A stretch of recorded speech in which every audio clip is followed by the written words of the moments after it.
हजुरहरू सबैजनालाई हार्दिक स्वागत तथा नमस्कार गर्दै म कार्यक्रम सञ्चालन गर्ने अनुमति चाहन्छु। प्रवासमा नेपाली पत्रकारिता विषयक एक अन्तर्क्रिया कार्यक्रममा नेपाल पत्रकार महासङ्घ केन्द्रीय समितिबाट आउनुभएका आदरणीय अग्रज साथीहरूलाई हार्दिक स्वागत गर्दै आजको कार्यक्रम को सभापतित्व आसन ग्रहण गर्नका लागि म नेपाल पत्रकार महासङ्घ युरोप शाखा कार्यवाहक अध्यक्ष केपी राईजीलाई अनुरोध गर्दछु। आजको यस कार्यक्रमको लाई चाहिँ एउटा सुन्दरता दिनका लागि नेपाल सरकारका प्रतिनिधि आउनुभएको छ। बेनलसका लागि महामहिम नेपाली राजदूत गेन्द्रराज भण्डारीज्यूलाई प्रमुख अतिथिको रूपमा आसन ग्रहण गर्नु पूर्वक अनुरोध गर्दछु। त्यसै गरी आसन ग्रहण गर्ने क्रम जारी रहनेछ। त्यसै गरी नेपाल पत्रकार महासङ्घ का केन्द्रीय सदस्य तथा गण्डकी अञ्चलका निवर्तमान अध्यक्ष गण्डकी प्रदेशका निवर्तमान अध्यक्ष त्रिभुवन पौडेलजीलाई आसन ग्रहण गरिदिन अनुरोध गर्दछु। त्यसै गरी केन्द्रीय समिति सदस्य रमेश खतिवडाज्यूलाई आसन ग्रहण गरिदिन अनुरोध गर्दछु। त्यसै गरी नेपाल पत्रकार महासङ्घका केन्द्रीय समिति सदस्य सुनिल खड्काज्यूलाई आसन ग्रहण गरिदिन अनुरोध गर्दछु। साथै नेपाल पत्रकार महासङ्घ केन्द्रीय समितिका केन्द्रीय सदस्य केसी लामिछानेज्यूलाई पनि आसन ग्रहण गरिदिन अनुरोध गर्दछु। प्रमुख अतिथिज्यूलाई त्यसमा चाहिँ अध्यक्षज्यूले पनि साथ दिनुहुन अनुरोध गर्दछु।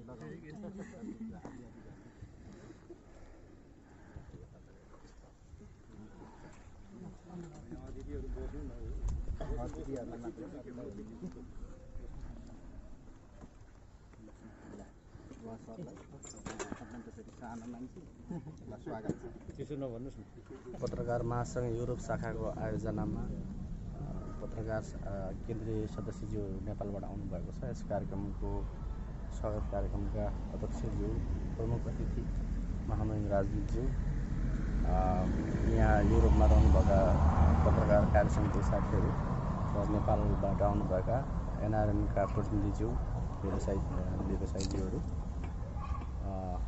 हामीले आजको यो कार्यक्रमलाई एउटा औपचारिकताको रूपमा मात्रै लिएका छौँ।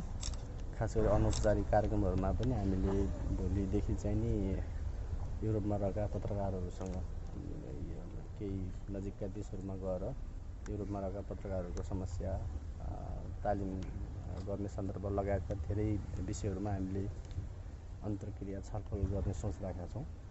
त्यसको सिलसिलामा हामीले चाहिँ युरोप शाखाले उहाँहरूलाई निमन्त्रणा गऱ्यौँ। उहाँहरू आइपुग्नु एकदम खुसी लागेको छ। हार्दिक स्वागत गर्दै हामीले सकेसम्म भ्याएसम्म यहाँहरूलाई यहाँको स्थिति अवस्थिति पत्रकारिता जगतको खास गरी होइन अरू त उहाँले गर्नु होला पत्रकारिता जगतको चाहिँ हामीले यहाँहरूसँग छलफल गर्ने हाम्रो आशा अपेक्षा छ। यहाँहरूले त्यो अनुसार हामीलाई समय दिनुहुनेछ भन्ने पनि अपेक्षा गर्दै हामी हार्दिक स्वागत गर्छौँ। नमस्ते। नेपाल पत्रकार महासङ्घ केन्द्रीय समितिबाट आउनुभएका केन्द्रीय समितिका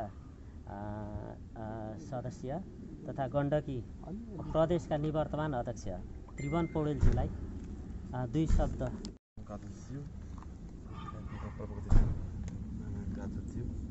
केन्द्रीय साथीहरू पत्रकार महासङ्घ युरोप शाखाका साथीहरू यहाँका व्यवसायी र एनआरएनका साथीहरू सबैलाई हार्दिक अभिवादन छ। म सर्वप्रथम त नेपाल पत्रकार महासङ्घ युरोप शाखालाई हार्दिक आभार तथा धन्यवाद व्यक्त गर्न चाहन्छु।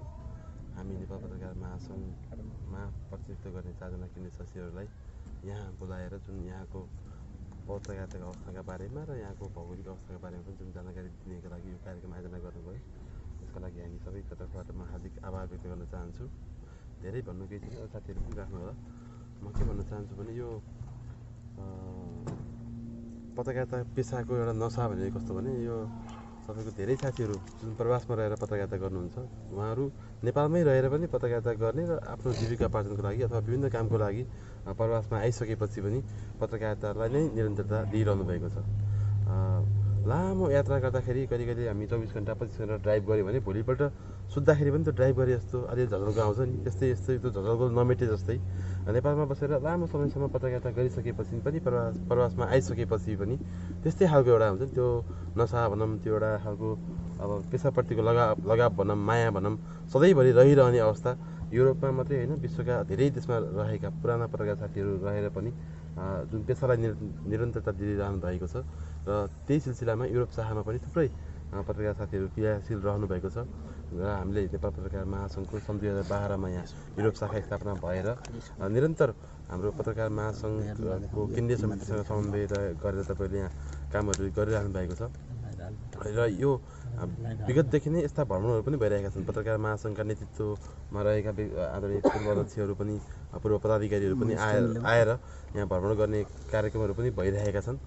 म के भन्न चाहन्छु भने कमसेकम प्रवासमा रहेर पत्रकारिता गर्ने साथीहरूले चाहिँ यहाँका मानिसहरूलाई, यहाँका आम जो श्रमजीवी जनताहरू छन्, यहाँ बसेर प्रवासमा रहेर काम गर्नेहरू छन्, निमुखाहरू छन्, उनीहरूका आवाजहरू, उनीहरूका प्रकारका पीडाहरूलाई चाहिँ तपाईँहरूले जनतामाझ पुर्याइदिनु होला। र कतिपय अवस्थामा प्रवासमा रहेका पत्रकार साथीहरूले नै यहाँ भएका कुराहरूलाई अलि जुन भएको घटनाहरू हुन्छन् त्यसलाई अलि अर्कै ढङ्गले प्रस्तुत गरिदिँदाखेरि पनि नराम्रा घटनाहरू भएकाहरू पनि उदाहरणहरू छन्। त्यस कारण चाहिँ पत्रकारिता आचार संहिता, पत्रकारिताको मूल मर्मलाई चाहिँ तपाईँहरूले मूल्याङ्कन गरिदिनु भयो भने पत्रकार महासङ्घको गरिमा, तपाईँहरूको गरिमा, हामी सबैको गरिमा बढ्छ। अनि पछिल्लो क्रममा पत्रकारहरूले समाचार लेख्यो भने पत्रकार लेखेर के हुन्छ र भन्ने एउटा खालको जुन एउटा खालको मान्छेमा मनोविज्ञान पनि त्यो विकास भएको छ होइन। समाचारको एउटा विश्वसनीयता नहुँदाखेरि त्यो खालको विकास भएको छ। र यो विशेष गरी युरोप त एउटा सभ्यताको सहर हो, यो सभ्यताको एउटा हुन्छ नि, सभ्यता सिक्ने एउटा ठाउँ पनि भनिन्छ। तपाईँहरूले यहाँको पत्रकारिता पनि हेर्नुभयो होला, यहाँ युरोपमा कस्तो पत्रकारिता हुन्छ भनेर। कमसेकम यहाँबाट नेपालले पनि सिक्ने, यहाँबाट अरू विश्वमा प्रवासमा रहेर पत्रकारहरूले अन्य ठाउँका पत्रकारहरूले पनि सिक्ने खालको तपाईँहरूले पत्रकारिता यहाँ गर्नुपर्छ भन्ने मेरो भनाइ छ। र अघि दिदी निशानीजीले पनि भन्नुभयो एउटा तालिमको कुरा हो, पक्कै पनि लामो समयसम्म नेपालमा बसेर पत्रकारिता गर्नुभयो। यहाँ पत्रकारिता मात्रै गरेर नेपालमा त छैन भने यहाँ त अब मूल पेसा त अरू गर्नै पर्ने अवस्था छ होइन। अब बाँकी रहेको समयमा पत्रकारिता गर्नुपर्ने अवस्था छ। र कतिपय साथीहरू त पूर्ण रूपमा पनि, पूर्णकालीन रूपमा पनि पत्रकारितामै हुनुहुन्छ। र युरोप शाखाले चाहिँ त्यस्तो खालको पत्रकारहरूलाई क्षमता अभिवृद्धिका लागि तालिमहरू आयोजना गर्ने म माया राजदूतलाई पनि जसलाई पनि आग्रह गर्न चाहन्छु। यहाँको सरकारसँग, यहाँका जुन स्थापित मिडियाहरू छन्, युरोपमै सञ्चालित मिडियाहरू छन्, उहाँहरूसँग पनि कोर्डिनेसन गरेर कमसेकम जो उहाँ बसेर पत्रकारिता गरेर यहाँ पनि पत्रकारिता गर्ने हुटी जो साथीहरूलाई जागिरहेको छ उहाँहरूलाई तपाईँले एउटा तालिमको लागि चाहिँ समन्वय गरिदिनु भयो भने, उहाँहरूको अनुभव सेयरहरू गर्ने एउटा समन्वय गरिदिनु भयो भने पक्कै पनि यहाँ उत्पादन हुने समाचारहरू चाहिँ एउटा सकारात्मक समाचारहरू हुन सक्छन्। अनि त्यसका लागि पत्रकार महासङ्घबाट पनि, काठमाडौँबाट, नेपालबाट होइन हाम्रो विशेषज्ञहरूको आउनु पर्ने हो। त्यसका लागि पनि पत्रकार महासङ्घ तयार नै छ। र पुनः म धेरै नभनिकन यो नेपाल पत्रकार महासङ्घ युरोप शाखामा विशेष गरी कार्यवाहक अध्यक्षज्यू लगायतका जुन साथीहरूले यो कार्यक्रमको आयोजना गर्नुभयो, यसका लागि म हार्दिक आभार र धन्यवाद ज्ञापन गर्न चाहन्छु। र हामी युरोपका अन्य हामी अहिले बेल्जियममा छौँ र हामी अरू ठाउँमा पनि गएर त्यहाँ रहेका पत्रकार साथीहरूसँग पनि अन्तर्क्रिया गरेर उहाँहरूका समस्याहरू सुनेर हामीले पत्रकार महासङ्घ केन्द्रमा यो समस्याहरू पुर्याउने चाहिँ प्रतिबद्धता व्यक्त गर्न चाहन्छु। धन्यवाद।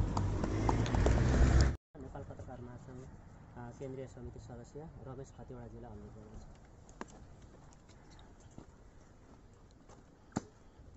कार्यक्रमका अध्यक्ष, नेपाल पत्रकार महासङ्घ युरोप शाखाका कार्यवाहक अध्यक्षज्यू, महामहिम राजदूतज्यू, नेपालबाट सँगै आउनुभएका सहकर्मी साथीहरू, हामी 4 जना केन्द्रीय सदस्य साथीहरू हुनुहुन्छ।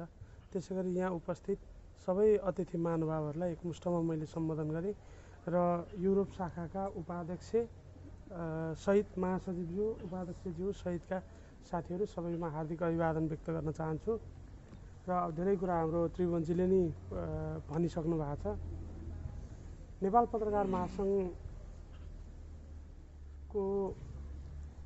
यो केन्द्रदेखि तलै जिल्ला, नेपालको कन्टेक्स्टमा हेर्दा जिल्ला लेभलसम्म चाहिँ शाखा भएको र देशैभरिका पत्रकारहरूलाई समेटेर देशैभरिका पत्रकारहरूलाई एउटै अम्ब्रेला मुनि राखेर चाहिँ संरचना भएको संसारकै त्यति ठुलो चाहिँ नेटवर्किङ भएको संस्था हो नेपाल पत्रकार महासङ्घ। महामहिम राजदूतज्यू, त्यसै गरी अन्य यहाँ उपस्थित महानुभावहरू, यहाँहरूले देश विदेश सबैको चाहिँ देखिसक्नु भएको छ। यो खालको स्थिति अथवा यो खालको संरचना चाहिँ एउटा चाइनामा छ। अब त्यहाँ चाइनामा सरकार नियन्त्रित छ, तर नागरिक समाजको सबैभन्दा ठुलो अम्ब्रेला अर्गनाइजेसन हाम्रो नेपालमा मात्रै हो। त्यो त्यति ठुलो अर्गनाइजेसनको यो हाम्रो वैदेशिक शाखाहरूको सञ्जाल छ। यो सञ्जाल दुईवटा किसिमले छ। एउटा हामीसँग विदेशमा छुट्टै स्वायत्त चाहिँ संस्था बनाएर हामीसँग सहकार्य मात्र गर्नुहुने बाहिरका नेपाली पत्रकारहरूको संस्था छ, जस्तो नेपाल अमेरिका पत्रकार सङ्घ भए अन्य विभिन्न खाले संस्था छ। त्यसै गरी हाम्रो च्याप्टरै को रूपमा चाहिँ काम गरिराख्नुभएका केही देशका संस्थाहरू छन्। ती मध्येको युरोप शाखा पनि हो। यो हाम्रो च्याप्टरै हो, नेपाल पत्रकार महासङ्घको यो शाखै हो। नेपाल पत्रकार महासङ्घसँग यसले आबद्धता राख्छ। यसका जति सदस्यहरू हुनुहुन्छ युरोपभरि हाम्रो जति शाखा छन् ती सबै शाखाहरू चाहिँ यो अन्तर्गत रहेको छ। त्यसकारण यो चाहिँ असाध्यै ठुलो र महत्त्वपूर्ण संस्था हो र यो संस्थाले नेपाल पत्रकार महासङ्घलाई अप्ठ्यारोमा सधैँभरि युरोप शाखाले अप्ठ्यारोमा सधैँभरि गुण लगाउने गरेको छ। महामहिम राजदूतज्यूलाई एउटा के जानकारी हामी केन्द्रीय समितिको तर्फबाट गराउन चाहन्छौँ भने नेपालमा हाम्रा 13,000 सदस्यहरूलाई कुनै चाहिँ दुःख पर्दा समस्या पर्दा अस्पताल भर्ना गर्दा केन्द्रीय समितिले सम्झिने गरेको छ। उहाँहरूलाई कुनै बेला उद्धार गर्नु परेको होस्, कुनै बेला चाहिँ बिरामी पर्दाखेरि अस्पताल भर्ना गर्नु परेको होस्, विपत्तिमा परेका पत्रकारहरूलाई चाहिँ केन्द्रीय समितिले सम्झिनलाई अथवा उहाँहरूको उद्धार र सहयोगार्थ एउटा हाम्रो कल्याणकारी कोष छ। त्यो कल्याणकारी कोषमा यहाँ राई सर हुनुहुन्छ, महाशयज्यू हुनुहुन्छ, निशानी सर लगायत सबैजना हुनुहुन्छ। युरोप शाखाले धेरै ठुलो कन्ट्रिब्युसन अहिलेसम्म गरिसकेका छ। उहाँहरूले यहाँ चाहिँ सहयोग जुटाएर त्यो कल्याणकारी कोष मार्फत धेरै ठुलो कन्ट्रिब्युसन पटक पटक चाहिँ लामो समयदेखि गर्दै आउनु भएको छ। यस अर्थ यो शाखाले नेपालका पत्रकारहरूलाई सधैँभरि गुण लगाउने गरेको छ। परदेशमा बसेर आफूले चाहिँ गरेको श्रमबाट 2-4 पैसा जम्मा गरेर चाहिँ काठमाडौँ पठाइदिने र नेपालका पत्रकारहरूको उद्धार गर्ने काम उहाँहरूले गर्नुभएको छ। त्यसकारण उहाँहरू नेपाल पत्रकार महासङ्घका निम्ति चाहिँ एउटा ठुलो महत्त्वपूर्ण चाहिँ प्रपर्टी सम्पत्ति हुनुहुन्छ र युरोप शाखाले चाहिँ जति पनि गतिविधि गरिरहेको छ त्यो सधैँभरि कन्टिन्यू नै राखोस्, निरन्तर नै होस् र प्रवासमा बसेर धेरै ठुला च्यालेन्जहरू छन्। त्रिभुवनजीले अघि नै प्रश्न पारिसक्नुभयो, काम गर्न चुनौती छ। अब यहाँ पत्रकारितै मात्रै नेपालमा त अघि भने जस्तै च्यालेन्ज छ, यहाँ त झन् कहाँबाट सम्भावना हुनु। दुईवटा किसिमले जाओस् भन्ने हामी अपेक्षा गर्न चाहन्छौँ। एउटा विकसित देशहरूमा बसेपछि यहाँका सभ्यता र यहाँको ट्रेनको विषयका कन्टेन्टहरू बाहिर आयो भने त्यसले नेपालको सोसाइटीलाई पनि घचघच्याउन मद्दत पुर्याउँछ। त्यसै गरी युरोपमा अथवा युरोपभरि भएका नेपालीहरू चाहिँ सङ्ख्यै कति छ चाहिँ त्यो डेटा पनि अहिलेसम्म छैन। त्यति ठुलो सङ्ख्यामा युरोपमा नेपालीहरू बस्छन्। उहाँहरूको अवस्था, उहाँहरूले भोगेका पीडा दुःख यस्तै किसिमका कन्टेन्ट चाहिँ युरोपबाट जानुपर्छ भन्ने लाग्छ। म धेरै लामो कुरा गर्दिनँ। पुनः हामीलाई चाहिँ बेल्जियममा स्वागत गर्नुभयो। भोलिदेखि अरू देशमा गएर पनि थप इन्ट्रेक्सन गर्दै जाउँला। महामहिम राजदूतज्यूलाई समेत विशेष धन्यवाद। त्यसै गरी युरोप शाखाको आमन्त्रणलाई स्वीकार गरेर पाल्नुहुने सबै अतिथि महानुभावहरूलाई हाम्रो तर्फबाट, केन्द्रीय समितिको तर्फबाट समेत धन्यवाद दिँदै आफ्नो भनाइ टुङ्ग्याउँछु। धन्यवाद। पछाडि अब नेपाल पत्रकार महासङ्घका केन्द्रीय समिति सदस्य सुनिल खड्काज्यूलाई, उनका अध्यक्षज्यू, नेपाल पत्रकार महासङ्घ शाखाका कार्यवाहक अध्यक्षज्यू, यहाँको महामहिम राजदूतज्यू, हामी सबै नेपालीहरूको यहाँ रहनुभए नेपाली कविभाव पनि हुनुहुन्छ, कार्यक्रममा उपस्थित अनि सम्पूर्ण मेरो हार्दिक अभिवादन नमस्कार छ। मैले धेरै लामो कुरा भन्न, त्रिभुवनजी त्यस गरी हाम्रो रमेशजीले भनिसक्नु भएको छ धेरै कुराहरू। नेपाल पत्रकार महासङ्घ केन्द्रीय समिति अन्तर्गत रहेको यो शाखा एउटा महासङ्घको अभिन्न अङ्गमध्ये एउटा अङ्ग पनि हो। हामी धेरैवटा देशमा पनि महासङ्घ शाखा छ। त्यो शाखाभन्दा पनि अझ माथिल्लो तहमा रहेको यो युरोपको शाखाले हामीलाई निमन्त्रणा गर्यो र हामी आज यो युरोपमा रहेका पत्रकार साथीहरूसँग भेट गर्ने क्रममा यहाँ आइपुगेका छौँ। अरू धेरै देशमाहरू पनि यस्ता शाखाहरू छन्।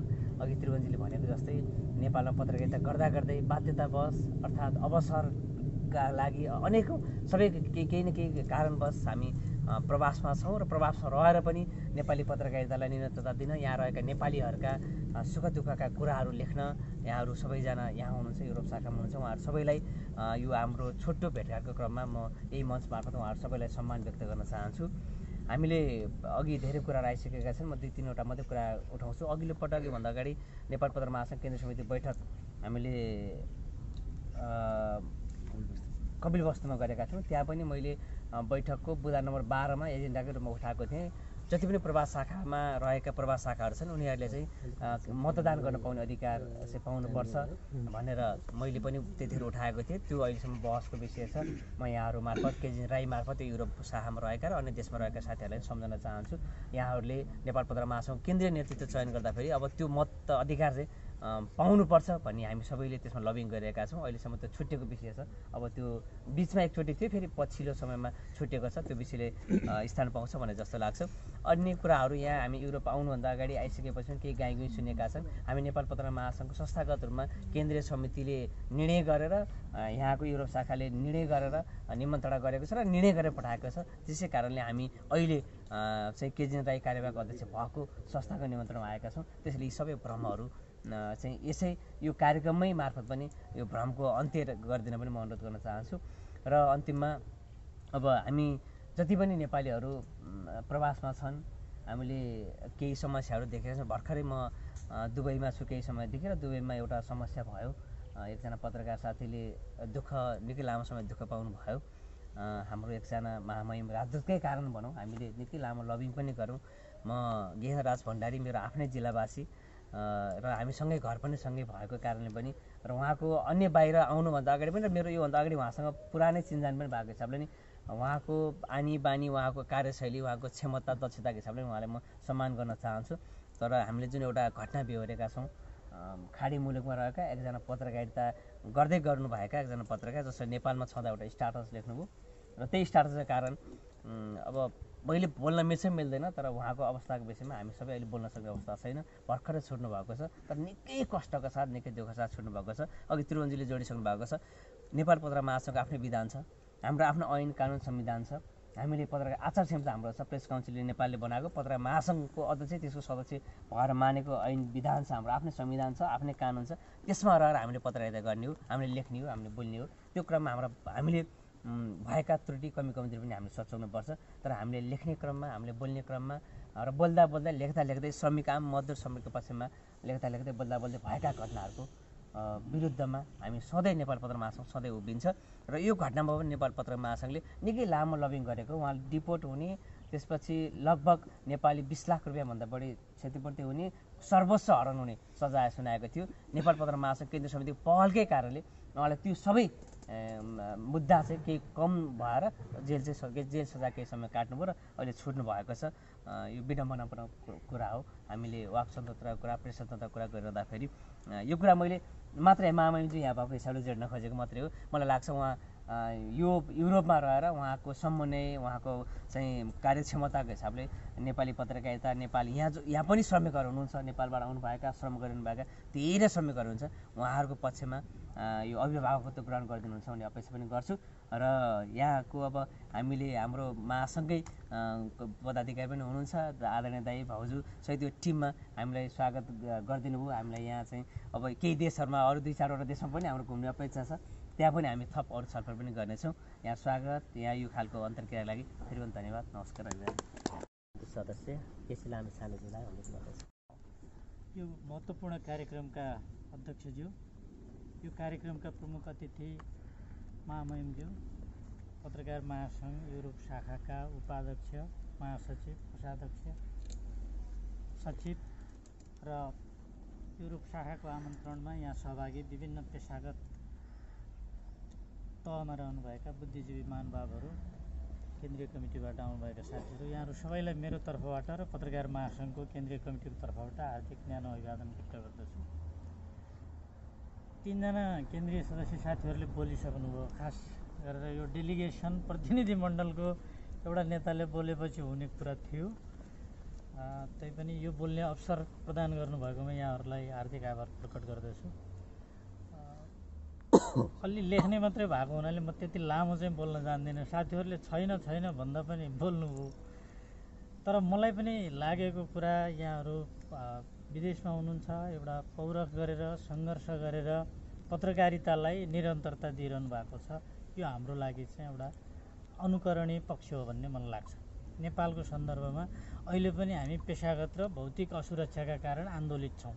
तपाईँहरूले हेरिरहनु भएको छ, काठमाडौँका कर्पोरेट मिडिया हाउसहरूमा कहिले महासचिवको नेतृत्वमा हामी नारा लगाइरहेका हुन्छौँ, कहिले कसको नेतृत्वमा नारा लगाइरहेका हुन्छौँ। साथीहरू 8 महिना 10 महिनादेखि तलब नपाइरहेको अवस्था पनि छ। नेपालकै सन्दर्भमा पनि यो एउटा राम्रो अभ्यास चाहिँ हुनुपर्छ भन्ने मलाई के लाग्छ भने पत्रकारितामा रहेका मान्छेहरूले कन्टेन्टमा काम गर्दाखेरि वैकल्पिक पेसा व्यवसाय अँगाल्दा राम्रै हुन्छ भन्ने मलाई लाग्छ। त्यसो भयो भने एउटा पत्रकार पेसागत हिसाबले च्युत हुँदैन भन्ने मेरो विश्वास हो। हामी यो विषयमा पनि छलफल गर्दैछौँ, बहस गर्दैछौँ।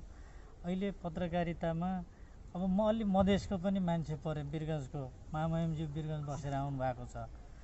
उहाँ त्यतिखेर बस्दा म त्यहाँ महासङ्घको शाखाको अध्यक्ष थिएँ। हाम्रोमा चाहिँ के छ भने अलि सिडिओ साहबसँग हात मिलाउनु पाउने, एसपी साहबसँग हात मिलाउनु पाउने, त्यहाँ बसेर चिया खान पाउने, अलि ठुला गफ लाउनु पाउने पत्रकार भएपछि अलि बढी पत्रकार हो भने नि स्वतन्त्रताको उपभोग गर्ने अलि अराजक ढङ्गले पनि प्रस्तुत हुन पाउने भएको हुनाले एक खालको चार्मिङ छ। त्यहाँ तलब पनि चाहिँदैन, नियुक्ति पनि चाहिँदैन। तर त्यसको मार समग्रमा हामीलाई कहाँ पर्छ भने हाम्रा साथीहरू पेसागत रूपमा नि असुरक्षित छन्, भौतिक रूपमा पनि असुरक्षित छन्। भौतिक रूपमा किन असुरक्षित छन् भनेदेखि हामीले के उत्पादन गर्ने हो भन्ने कुरामा नलेज छैन। नभएपछि मन लागेको कुरा लेखिन्छ। मन लागेका कुरा लेख्दाखेरि त्यो आफ्ना विरुद्ध आफ्नै टाउकोमा पड्किने बम भइरहेको हामीले थाहा पाउँदैनौँ। यो खालको एउटा अवस्थाबाट नेपाली पत्रकारिता गुज्रिरहेको छ नेपालको कन्टेक्स्टमा।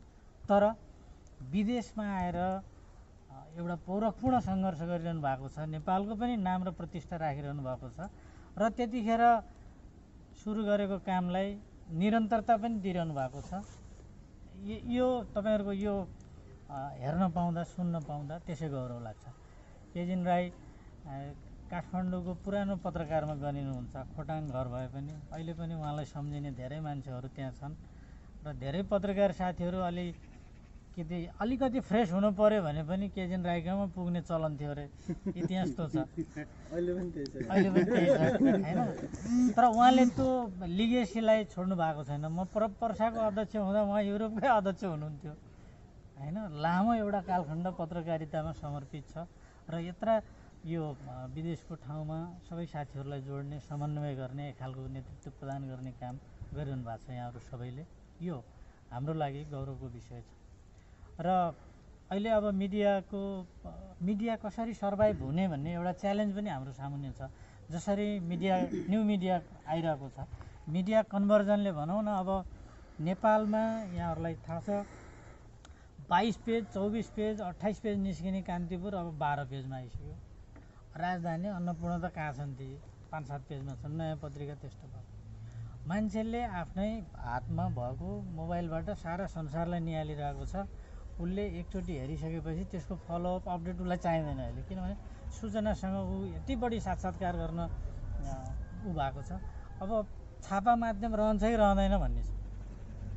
अब हामी कसरी सर्भाइभ हुने हो पत्रकारिता गरेर भन्ने च्यालेन्ज भइरहेको एक खालको यो डिस्कोर्स सुरु भएको छ।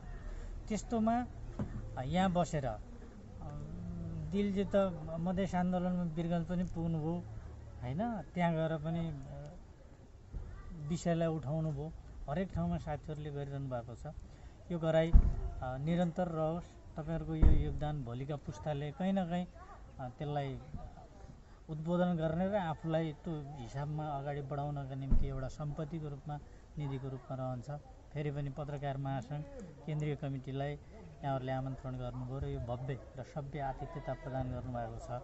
अझै हामीलाई झेल्नुपर्ने दिन यहाँहरूको छ। तपाईँहरू सबै रेडी हुनुहुन्छ। यसप्रति पनि म यहाँहरूलाई मेरो तर्फबाट, हामी सबैको तर्फबाट हार्दिक आभार प्रकट गर्दै भोलि हामी कहाँ आवश्यक पर्छ त्यो सहकार्य गर्न र हाम्रा साझा मुद्दाहरूमा एकाकार भएर अगाडि बढ्न केसी लामिछाने तपाईँहरूले पाउनुहुनेछ यही विश्वास दिलाउँदै आफ्नो भनाइ टुङ्ग्याउँछु। धन्यवाद। राजनीतिको हाम्रो कुरा हाम्रो सुन्न बाँकी नै छ। योभन्दा अगाडि चाहिँ बेल्जियममा व्यवसाय सञ्चालन गरेर बस्नुभएका, लामो समयदेखि व्यवसाय सञ्चालन गरिरहनुभएका गैर आवासीय नेपाली सङ्घका बेल्जियमका कोषाध्यक्ष लोकेन्द्र नेपालज्यूलाई आफ्ना 2 शब्द राखिदिनु अनुरोध गर्दछु। स्वागत तथा अन्तर्क्रिया कार्यक्रमका अध्यक्ष साथै यस स्वागत तथा अन्तर्क्रिया कार्यक्रमका प्रमुख अतिथि महामहिम राजदूतज्यू, साथै नेपालदेखि आउनुभएका सबै पत्रकार मित्रहरूमा एकमुष्ट स्वागत गर्न चाहेँ। अनि यहाँ रहनुभएका दाइ दिदी भाउजू सबैजनामा पनि एकमुष्ट नमस्कार गर्न चाहेँ। अध्यक्षजी आउने कुरा पनि भइराखेको थियो, सायद पछि आउनुहुन्छ होला। म यस गैर आवासीय सङ्घ बेल्जियमको तर्फ तथा मेरो व्यक्तिगत तर्फबाट तपाईँहरूलाई यस बेल्जियमको ठाउँमा स्वागत गर्न चाहेँ। यहाँहरूको युरोप यात्रा सुखमय रहोस्।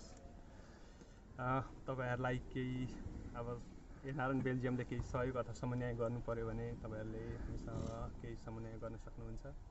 यसमा हाम्रो तपाईँहरूलाई सम्पूर्ण सहयोग रहनेछ भन्दै मेरो 2 शब्द यहीँ टुङ्ग्याउन चाहेँ। धन्यवाद। सर्वप्रथम त म मेरै परिचयबाटै सुरु गरौँ, सजिलो हुन्छ। म मनिष गुरुङ, बेल्जियम बसेको करिब 25 वर्ष जति भयो। अब यो किन जोड्न जरुरी छ भने यो पत्रकारिता कहाँबाट सुरु भयो भन्ने कुरा युरोपमा त्योसँग पनि सम्बन्धित छ। हामी 25 लगभग 30 वर्षको अवधिदेखि नेपाली समुदायहरू बिस्तारै यो युरोपमा बस्न सुरु गरेको जस्तो लाग्छ। अब हामी चाहिँ त्यो पहिलो जेनेरेसनको नजिक नै छौँ। हामीभन्दा 1-2 करिब पर्सेन्टमा हेर्ने हो भने 1-2% मात्रै हामीभन्दा अलि अग्रज हुनुहुन्छ होला।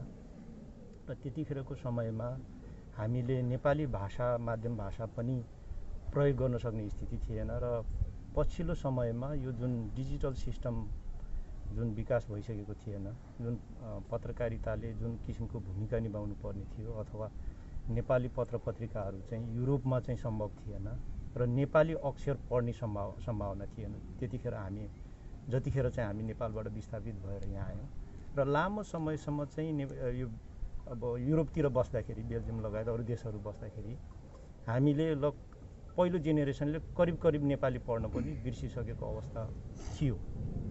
र पछिल्लो चरणमा गएर जुन डिजिटल सिस्टम आयो, अब इन्टरनेटको जमाना आयो, विन्डोको जमाना आयो, त्यसपछि बिस्तारै हामी चाहिँ नेपाली समाजसँग र नेपाली भाषा संस्कृति परम्परासँग पनि जोडियौँ। र पछिल्लो क्रममा हामी चाहिँ जुन चाहिँ नेपालमा एउटा द्वन्द्व सुरु भयो, जनयुद्ध सुरु भयो, राजनीतिक चाहिँ एउटा चाहिँ मोड चाहिँ चेन्जेस आयो। त्यसले गर्दा पनि धेरै नेपालीहरू चाहिँ वैदेशिक रोजगारको लागि युरोपतिर पनि आउने क्रमहरू चाहिँ बढी नै बढ्यो।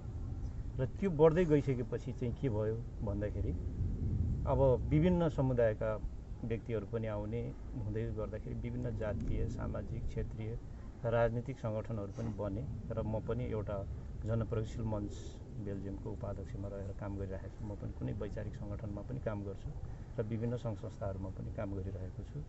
र विशेष गरी पत्रकारिताको कुरा आउँदाखेरि बेल्जियममा पत्रकारिता अब विभिन्न ठाउँबाट विभिन्न कोणबाट सुरु भयो। तर मैले भन्नै पर्दाखेरि आफ्नो छिमेकी पनि हुनुहुन्छ, केजिन सर, र उहाँले पत्रकारितालाई जुन किसिमको एउटा विशेष जोड दिएर युरोपमा जुन किसिमको सङ्गठनलाई एउटा चाहिँ बढी चाहिँ जुधारु रूपले लिएर जानुभयो र एउटा ठुलो चाहिँ एउटा संरचनामा विकास गर्न सफल हुनुभयो। किनभने युरोप जस्तो ठाउँमा एउटा समय भनेको यति महत्त्वपूर्ण छ कि हामीले समय खर्च गर्न सक्दैनौँ। हामीले समय एउटा श्रम गर्दा नै हाम्रो समय बितिरहेको हुन्छ। हामीले हाम्रो समय हाम्रो श्रम गरेर हाम्रो घर परिवार पाल्नुको साथै नेपालमा चाहिँ हामीले चाहिँ रेमिटेन्स पठाउँदाखेरि चाहिँ हाम्रो समय खर्च भइरहेको हुन्छ। त्यस्तो समयमा पनि उहाँ लगायत अरू सबै पत्रकारहरूलाई चाहिँ एउटा चाहिँ कोअर्डिनेट गर्नु भएर सबैलाई चाहिँ सङ्गठित गर्नु भएर अहिले पत्रकारिता यहाँसम्म पुग्नुमा चाहिँ उहाँको पनि योगदान छ। र यो पत्रकारिताले एउटा के माध्यम गरिरहेको छ भने नेपाली समाजमा विभिन्न घटेका घटनाक्रमहरूलाई बाहिर ल्याउने कामहरू पनि गरिरहेको छ भने, कतिपय घटनाक्रमहरूलाई समन्वय गर्ने कामहरू पनि गरिरहेको छ भने, कतिपय उत्पीडनमा परेका व्यक्ति अथवा समुदायहरूको लागि पनि एउटा आवाज बनिरहेको छ, एउटा प्रगतिशील विचारहरूलाई पनि अगाडि लगिरहेको छ भने समाजलाई एउटा रूपान्तरण गरेर नेपाली माध्यम भाषासँग जोडिने चाहिँ एउटा आधार पनि बनेको छ भन्ने जस्तो लाग्छ। त्यसकारणले यो पत्रकारिता म आफू चाहिँ इन्भल्भ नभए तापनि यो पत्रकारिताले नेपाली समाजलाई ठुलै योगदान दिएको छ जस्तो मलाई लाग्छ। त्यसकारणले यहाँहरूले गर्नुभएको जुन योगदानलाई चाहिँ हामी नेपाली समाजले कहिले पनि बिर्सन मिल्ने छैन। र अब अझै युरोपको क्षेत्रमा अझै पत्रकारितालाई अझै कसरी व्यवस्थित गर्ने र फेरि अरू पनि अब जस्तै विभिन्न पुराना नयाँ पिँढीहरूलाई कसरी जोड्ने भन्ने विषयहरूमा पनि अझै छलफल बहस भएर अझै राम्रो तरिकाले संस्थागत तरिकाले चाहिँ जान सकोस् भन्ने शुभकामना सहित सम्पूर्ण नेपालदेखि आउनुभएका पत्रकार साथीहरूलाई अथवा मैले त नेपालै देखेँ, नेपालको समग्र कुराहरू सबै बुझ्नुभएका व्यक्तिहरू यहाँ आउनुभएको छ। यहाँहरूलाई स्वागत गर्दै मेरो भनाइ टुङ्ग्याउन चाहन्छु। धन्यवाद। मेरो नाम चाहिँ कल्पना मगर, घर कञ्चनपुर हो, नेपाल घर कञ्चनपुर। यहाँ बेल्जियममा चाहिँ म पनि लगभग दशक बढी नै भयो, 14 वर्षदेखि बसोबास गर्दै आइरहेको छु। र आजको यस कार्यक्रममा बोल्ने मौका दिनुभएकोमा सर्वप्रथम म आयोजक टिमलाई हार्दिक धन्यवाद व्यक्त गर्न चाहन्छु। र खासै म बोल्नुभन्दा पनि नेपालबाट पाल्नुभएका पाहुनाहरूलाई विशेष चाहिँ स्वागत गर्न चाहन्छु र यहाँहरूको चाहिँ युरोप यात्रा एकदमै फलदायी रहोस् भन्ने पनि शुभकामना व्यक्त गर्न चाहन्छु। र आज यसरी यहाँहरूसँग भेटघाटको कार्यक्रम मिलाइदिनु भएकोमा, निमन्त्रणा गर्नुभएकोमा म आयोजक कमिटीलाई पनि हार्दिक धन्यवाद व्यक्त गर्दै पक्कै पनि युरोपको हकमा भन्नुपर्दाखेरि विगत लामो समयदेखि युरोप शाखाको अध्यक्षता गरिरहनु भएको केजिन सरको नेतृत्व आइसके पछाडि जहाँसम्म लाग्छ युरोपभरि नै पत्रकारिताको चाहिँ एकदमै ठुलो प्रभाव बढेको मैले पनि अनुभव गरेको छु, महसुस गरेको छु। त्यसको लागि यहाँलाई पनि म हार्दिक धन्यवाद व्यक्त गर्न चाहन्छु। र पक्कै पनि हामी युरोपमा बसोबास गर्ने हर कुनै पनि सङ्घ संस्थामा आबद्ध छौँ, तर हामीहरूले आफ्नो व्यक्तिगत काम धन्दा पनि आफ्नो ठाउँमा छ र विभिन्न सङ्घ संस्थामा बसेर काम पनि गरिरहनु भएको छ। र केजिन सरको हकमा भन्नुपर्दा त झन् उहाँले हर कुनै पनि कार्यक्रम छुटाउनु भएको छैन। हामीलाई यस्तो लाग्छ कि हामी त्यो कार्यक्रममा उपस्थित हुन नपाउँदाखेरि पनि उहाँको लाइभमा गएर चाहिँ हेर्न पाइरहेका हुन्छौँ। त्यस कारणले पनि उहाँले यति धेरै समय चाहिँ एउटा पत्रकारितालाई दिनुभएको छ र त्यो सायद नेपाल पत्रकार महासङ्घले पनि महसुस गर्नुभएको होला। त्यस कारणले पनि उहाँलाई चाहिँ पटक पटक चाहिँ नेतृत्व दिइरहनु भएको छ। र यहाँहरूको यो यात्रा, युरोप यात्राले पक्कै पनि नेपाल पत्रकार महासङ्घ केन्द्र र युरोप पत्रकार महासङ्घ शाखा बिचको एउटा चाहिँ राम्रो समन्वय र पत्रकार महासङ्घ युरोपले गर्नुपर्ने जिम्मेवारीहरू र नेपाल पत्रकार महासङ्घको सुझाव सल्लाह र यहाँहरूले युरोपमा रहेका अन्तर्राष्ट्रिय पत्रकारिताको विषयलाई पनि महसुस गर्नुहुनेछ, मनन गर्नुहुनेछ र यहाँको अन्तर्राष्ट्रिय पत्रकारिता जगतलाई पनि निहालेर त्यो चिजहरू नेपालमा कसरी एप्लाई गर्न सकिन्छ भन्ने विषयलाई यहाँहरूको यात्रामा त्यो चिजलाई बढी जोड दिनुहुनेछ भन्ने म यो विश्वासका साथ फेरि पनि यहाँहरूको यात्रा एकदम सुखद रहोस् भन्दै फेरि पनि स्वागत गर्न चाहन्छु। धन्यवाद। हस्, एकदम धन्यवाद। यहाँहरू सबै आदरणीय हुनुहुन्छ, सबैलाई नमस्कार भन्छु म एकमुष्ट रूपमा। सबैभन्दा पहिला त अब अघि हाम्रो सरले भन्नुभयो, हाम्रो यहाँको चाहिँ शाखाले होल पत्रकार महासङ्घलाई चाहिँ गुण लगाइरहेको छ भनेर भन्नुभयो। यो एकदमै इम्पोर्टेन्ट जस्तो लाग्छ मलाई। यो सुन्दाखेरि पनि कति आनन्द लाग्यो होइन। युजली चाहिँ अब यहाँ हाम्रो शाखाहरूको के हुन्छ भने केन्द्रबाट चाहिँ एक्सपेक्ट गर्ने, केन्द्रले यो गर्दोस् भन्ने, तर यहाँ हाम्रो साथीहरूले यसरी काम गरिराख्नु भएको छ। यो चाहिँ पत्रकार महासङ्घलाई पनि पक्कै पनि उच्च तहमा पनि तपाईँहरूको त्यो होइन यो म्यासेज पुगोस्, हाम्रो साथीहरू यसरी चाहिँ खटेर काम गरिराख्नु भएको छ। र मलाई चाहिँ अघि यहाँले जुन भन्नुभयो यस्तो ठाउँमा आएर यत्र चाहिँ आफ्ना अन्य समस्याका बावजुद पनि पत्रकार साथीहरूले समाजलाई सुसूचित गर्नको निमित्त यत्रो जुन प्रयत्न गरिराख्नु भएको छ, त्यसको म एकदमै दूतावासको तर्फबाट मेरो तर्फबाट म एकदम प्रशंसा गर्न चाहन्छु। मैले एकदम फिल गरेको कुरा के छ भने जस्तो कोभिडको बेलामा यहाँका हाम्रा पत्रकार साथीहरूले, नेदरल्यान्डका पत्रकार साथीहरूले त्यो बेलामा सानो सानो इन्फर्मेसनहरू पनि त्यो प्रवाह गर्नलाई एकदम अप्ठ्यारो थियो साथीहरूलाई। होइन नेपालीहरूलाई के भइरहेको छ, के गर्ने, कहाँ जाने कतिपय अप्ठ्याराहरू थिए। त्यस्तो बेलामा एकदमै राम्रो चाहिँ तपाईँहरूले रोल खेल्नु भएको छ। त्यति मात्रै होइन कि समाजमा अन्य अवस्थामा पनि यहाँहरूले चाहिँ समाजलाई जोड्नको निमित्त है त्यति मात्रै होइन, यहाँ र आफ्नो माटोलाई जोड्नको निमित्त जुन प्रयत्न गरिराख्नु भएको छ आफ्ना चाहिँ धेरै चाहिँ सीमितताका बावजुद है, त्यसको म प्रशंसा गर्न चाहन्छु। र यस्ता कुराहरू आउँदा दिनमा अझै पनि कन्टिन्यू गर्नुहुन्छ भन्ने मेरो होइन त्यसमा चाहिँ म विश्वस्त छु। मैले एकदमै भन्नै पर्ने अब यहाँ पत्रकार यत्र दिग्गज साथीहरू आउनु भएको छ है, हुन त भन्नै पर्दैन, यहाँलाई सबै कुरा थाहा छ। तैपनि अलिकति एउटा लागेको कुरा चाहिँ के छ भने अहिले पछिल्लो समयमा हाम्रो समाज चाहिँ अलिकति बढी अलि नेगेटिभिटीतिर अलि उन्मुख छ होइन, नकारात्मक सोचतिर, नकारात्मक समाचारतिर। अहिले हाम्रो बेल्जियममा भनौँ न, बेल्जियमकै कुरा गर्ने भने साथीहरूले विभिन्न ठाउँमा एकदमै उदाहरणीय कामहरू गरिराख्नु भएको छ है। हाम्रो व्यवसायी साथीहरूले यस्तो उदाहरणीय काम गरिराख्नु भएको छ है, यहीँका चाहिँ मान्छेहरूलाई चाहिँ रोजगार दिइराख्नु भएको छ है, यहाँको उसलाई कन्ट्रिब्युसन गरिराख्नु भएको छ, इकोनोमीलाई कन्ट्रिब्युसन गरिराख्नु भएको छ। त्यति मात्रै होइन कि आफ्नो देशलाई, आफ्नो समाजलाई पनि यहाँका साथीहरूले चाहिँ विभिन्न सङ्घ संस्था मार्फत अथवा विभिन्न रूपमा चाहिँ कन्ट्रिब्युसन गरिराख्नु भएको छ। यस्ता खालका समाचारहरू पनि तपाईँहरूको तर्फबाट डिसिमिनेट भयो भने होइन, विदेशमा चाहिँ भनौँ न, हामी त खालि चाहिँ के छ नि, यसो भएछ, फलानाले त्यसो गरेछ, उसो भएछ, हाम्रो समाज बिग्रेछ, भाँडिएछ मात्रै, त्यो होइन कि यति राम्रा कुराहरू पनि त भइराखेका रहेछन् होइन। त्यसो भयो भने विदेशमा बसेका साथीहरूको पनि इज्जत बढ्थ्यो होला, साँच्चै नै गरिराख्नु भएको छ है। यतातर्फ मेरो म साथीहरूको एकदम विशेष ध्यान आकृष्ट गर्न चाहन्छु।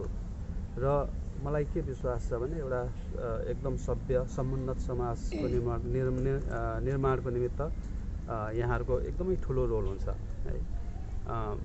समाजमा अन्य प्रोफेसनका मान्छेहरूलाई चाहिँ होइन नराम्रो गऱ्यो भने सजाय दिने इन्स्टिट्युसनहरू हुन्छन् होइन, विभिन्न रुलहरू हुन्छन्। तर यहाँहरू त यति भनौँ न यति चाहिँ इम्पोर्टेन्ट हुनुहुन्छ कि यहाँहरू आफैलाई चाहिँ होइन के गर्ने के नगर्ने भनेर अथवा चाहिँ यो गर्नुहुन्न भनेर आफैलाई आचार संहिता बनाएर होइन आफैले आफैलाई करेक्ट गर्ने भनेपछि यति ठुलो चाहिँ रेस्पोन्सिबिलिटी चाहिँ तपाईँलाई दिइएको छ होइन। त्यसैले एउटा सुन्दर समुन्नत समाजको निमित्त यहाँहरूको जति इम्पोर्टेन्ट रोल हुन्छ त्यति नै इम्पोर्टेन्ट चाहिँ हाम्रा पत्रकार साथीहरूले पनि होइन विश्वसनीयताको तर्फ होइन अलिकति चाहिँ फ्याक्टमा बेस भएर अलिकति भेरिफाई गरेर हो यस्ता खालका न्युजहरू अघि तपाईँहरूले आफैले भन्नुभयो त्यतातिर चाहिँ अझै मेहनत गरेर चाहिँ गर्नुभयो भने होल चाहिँ तपाईँहरू सबैको क्रेडिबिलिटी, हाम्रो सारा समाजको क्रेडिबिलिटी र देशकै क्रेडिबिलिटी हुन्थ्यो है। यतातर्फ म यहाँहरूको चाहिँ ध्यान आकर्षित गर्न चाहन्छु। र अघि साथीहरूले एक दुईजनाले कुरा उठाउनु भयो, म आफै पनि दूतावास, म मेरो व्यक्तिगत रूपमा संस्थाको रूपमा चाहिँ पत्रकार साथीहरूसँग एकदमै सुरुदेखि नै हामी एकदम चाहिँ एउटा टिम भएर काम गरिरहेका छौँ होइन। आउँदा दिनमा पनि काम गर्छौँ। यो समाजलाई हाम्रो तर्फबाट गर्नुपर्ने कन्ट्रिब्युसनमा हामी सँगै साथै रहनेछौँ होइन। त्यसैले कोअर्डिनेसनमा, कोअपरेसनमा, फेसिलिटेसनमा हामी एकैतिर छौँ। यति भन्दै हाम्रो चाहिँ नेपालदेखि चाहिँ साथीहरू आउनु भएको छ। यहाँहरूले चाहिँ अलि एकदम युरोपमा के छ इस्युहरू त्यो पनि बुझ्नुहुन्छ होइन। यहाँको चाहिँ परिस्थितिहरू पनि बुझेर देशलाई चाहिँ ल है हाम्रो चाहिँ नेपाली साथीहरूले चाहिँ विभिन्न उसमा व्यापारमा मात्रै होइन कि अन्य प्रोफेसनमा पछिल्लो समयमा हाम्रो चाहिँ नेपालीहरूले वैज्ञानिक भएर काम गरिराख्नु भएको छ। अस्ति भर्खर मैले चाहिँ नेदरल्यान्डमा गएर हेरेको थिएँ, एआईको चाहिँ एकदम राम्रो काम गरिराख्नु भएको छ। अहिले नेदरल्यान्डको न्युजहरूमा पनि राम्रोसँग आइराखेको छ होइन। स्पोर्ट्समा छन्, डक्टर भएर, लयर भएर विभिन्न प्रोफेसनमा आइराख्नु भएको छ। यस्ता न्युजहरू पनि यहाँहरूले चाहिँ कभर गरिदिनुहुन्छ र यहाँहरूको बसाइ एकदम चाहिँ सुखद, एकदम चाहिँ फ्रुटफुल है, प्रोडक्टिभ होस् भन्ने म कामना गर्दै मेरो शब्द यही टुङ्ग्याउँछु। धन्यवाद।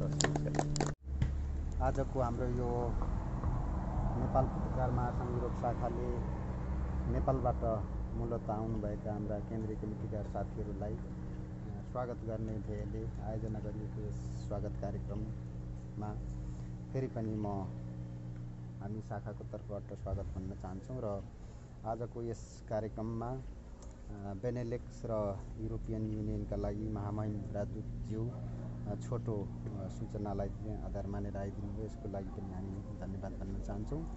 र विभिन्न ठाउँबाट साथीहरू आउनुभएको छ, हाम्रो समितिको साथीहरू, उहाँलाई पनि हामी धन्यवाद मेरो व्यक्तिगत तर्फबाट भन्न चाहन्छु।